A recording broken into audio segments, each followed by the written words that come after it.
class, welcome back. We're going into week 5 of remote learning. What are we going to learn this week, Mr. Deshane? Hey guys, so for week 5, we're going to be doing 11.4 part 1, 11.4 part 2, 11.5 part 1. So that means you're going to only have one quiz this week. By Friday, it's going to be 11.4. Hope you're ready to learn some new things. The chapter's almost over. Let's get it. Only one quiz! All right, for bell work, we are reminding you how to add fractions. What do you need, Mr. Deshane, to add fractions? Common denominators. Yes, we need that common denominator. 3 and 5 both have 15 in common. To get 15 in the bottom here, I would multiply top and bottom by 5. So then 5 times 2 would give me 10. Over here to get 15, I would multiply top and bottom by 3, so that I would get 12 on top. Now they both have the same denominator. You do not add the denominators, you keep the denominator because they're the same. So when I add these, I keep the 15 underneath and I add the tops. 10 plus 12 is 22. So we're doing that today, but with polynomials. So today we are adding and subtracting rational expressions. You need to find a common denominator and then combine the numerators, just like we did in the warm-up. So step 1, I want to factor these out to make sure they're the same. Or I know they're the same because they look the same. But I want to factor them out in case something's going to cancel later on. This has a number in front, so I multiply a times c, I get negative 6. I have negative 1 in the middle. To multiply to be negative 6, add to negative 1, that's negative 3 and 2. Don't forget here you divide by ax. So I'm dividing by 3x to both of these. This one will be done. Nothing reduces there.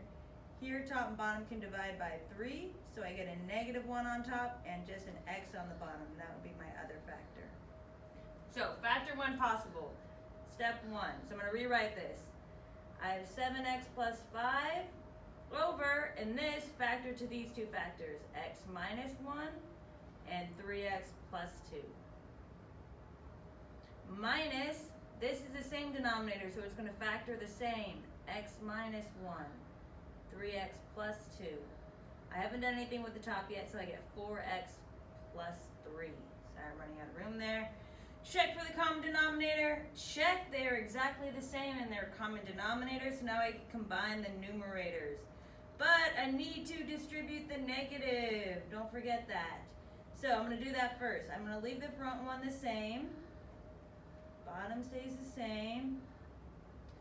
But what I want to do is I want to change this to a plus and distribute the minus through. So then that's going to become a plus, and I'm going to distribute the minus through. So I get negative 4x minus 3. The bottom will stay the same. So, big step there. Whenever you have subtraction, you want to change it to plus and make this negative, and then we're going to distribute the minus 3. Now our denominators are the same. We're adding, so we combine the numerators. A 7x and a negative 4x would give me 3x, and a 5 and negative 3 would give me 2, positive 2. And I keep the bottom the same. Miss May, check that out. What do you see? They're going to cancel. Yeah! Boom, boom. So now, on top there's not nothing. We still have a 1. And then on the bottom we're left with x minus 1. This is why it's so important in the beginning to factor. If I don't factor here, I wouldn't have saw that there. That's a huge idea, so make sure you're factoring when possible. Nice. Any other questions? No, it looks great. All right, let's do some practice. So first one here, I have 3x over x minus 2 plus x over x minus 2. What do you notice, Mr. Deshane? They're the same already. All right, so you guys got this on your own, a little practice. Try this one out. All right. Go. Okay, this one was actually very easy. You don't need to factor the bottom. They're not factorable. So we just add the numerators. 3x plus x gives me 4x over, and I keep the denominator the same. Mr. Deshane, does anything cancel? Well, there's a 2 and a 4, but we said when they're a pair, they have to be exactly the same. So no, I don't think so. You were so right. We can't cancel these because these are grouped together. I could even put parentheses around those. Nice. All right, one more example here. 3x over 9x squared minus 4 minus 2 over 9x squared minus 4. Miss May, did you know that there's more space in the back? Oh, what? I'll do that next. But Mr. Deshane, you little smart mouth, what do you notice we can start with here? Well, they have the same denominator, so we could just do it, but I remember earlier you said I should probably factor? Yes, first step would be to factor. Okay, team, you try this one on your own. It's like the example above. All right, this week's keyword on the top of your paper for the homework, please write week 5. We already made it this far into remote learning. Make sure you put that at the top of your homework. And we're back. All right, I'm sure you guys did great on this one. Step 1 was to factor. This is the square root method because I only have 2 terms and these are perfect square roots. So when I factor this, I take the square root of 9x squared, that would be 3x, so 3x goes in front and back. Square root of 4 is 2. And then to get nothing in the middle, 1 would be plus, 1 would be minus. This is exactly the same. Square root of 9x squared is 3x, plus or minus 2 would be our factors. Boom, that was the factoring one. Again, 2 terms, perfect square roots. I'm going to rewrite the tops. I have 3x minus 2. Up above, we talked about this. I'm going to change this to a plus and distribute the negative in. In this case, it's not really a distribute because it's just a 2, so I can now add the tops. So I'm going to do 3x plus a negative 2.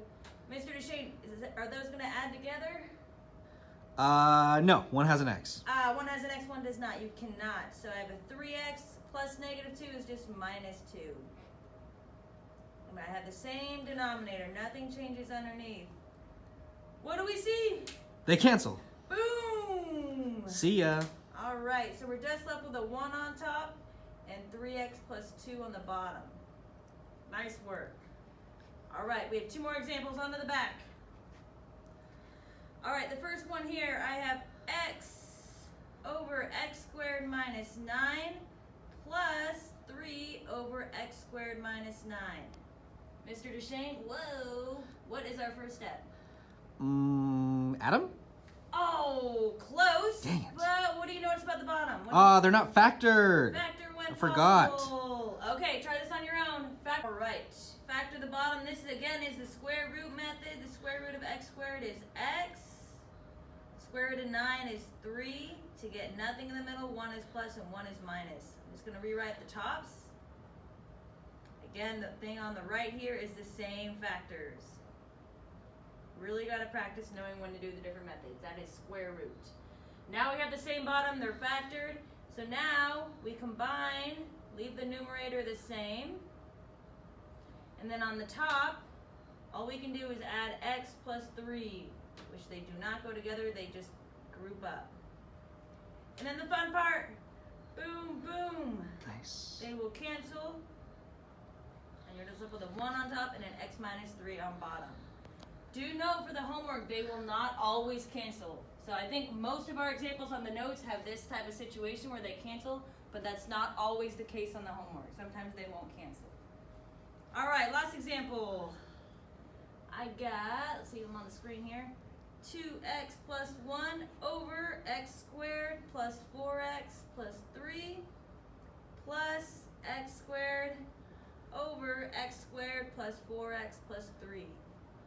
We don't have an example of this challenging in the homework, so I'm going to power through it with you. The first step, as we've been talking about, is you need to factor the bottom when possible. So this is a big X method because I have 3 terms. 1 times 3 is 3. Middle term is 4. To add to be 4, multiply to 3, that's positive 3, positive 1. Divide by ax, which is just 1x or x. There's my 2 factors. Step 1 was to factor, so now I'm rewriting it. 2x plus 1 over this factor to be x plus 3, boom, and x plus 1. Plus this again, factors to be the same thing. So all we did so far was factor the denominator. Now we have the same denominator, we're going to add the tops. None of these are common terms, so you're just going to put them into standard form. X squared plus 2x plus 1, right? Biggest exponent is no exponent. Keep the bottom the same. Nothing cancels here. But what do you notice about the numerator, Mr. Deshane? Well, we normally cancel, and it's 3 terms, so I'm thinking try a big X. Big X. I love that idea. Just to see if maybe one thing can cancel, because we love canceling. 1 times 1, 1. Add to 2. That's an easy plus 1 divide by x. Hey, I have the same thing. X plus 1, x plus 1. I'm going to write them separate here so I can see them cancel. So that's what that factor to be. The bottom, let's keep it the same. Oh, would you look at that? What do you notice? They cancel. They cancel. Boom, boom. So my final answer would just be these two. X plus 1 over x plus 3. I do not think there's anything that challenging on the homework, but that is a great example for a challenge. Yes. All right, good luck on the homework. Good Reach job. out to us for help when you need it. Bye.